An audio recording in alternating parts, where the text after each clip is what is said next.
Western Jones County in West Central Texas, Northern Fisher County in West Central Texas, until 9 p.m. Central Daylight Time. At 7:53 p.m. Central Daylight Time, a severe thunderstorm was located near Route TAN, moving east at 25 miles an hour. Hazard, 60 miles an hour wind gusts and penny-size hail. Source, radar indicated. Impact, expects damage to roofs, siding, and trees. This severe thunderstorm will be near Cameron and McCauley around 8 p.m. Central Daylight Time. Nina around 8:10 p.m. Central Daylight Time.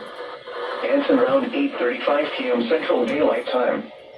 Other locations impacted by the severe thunderstorm include the intersection of US 180 and Ranch Road 126, Truby, Kitson, and Tuxedo. For your protection, move to an interior room on the lowest floor of a building.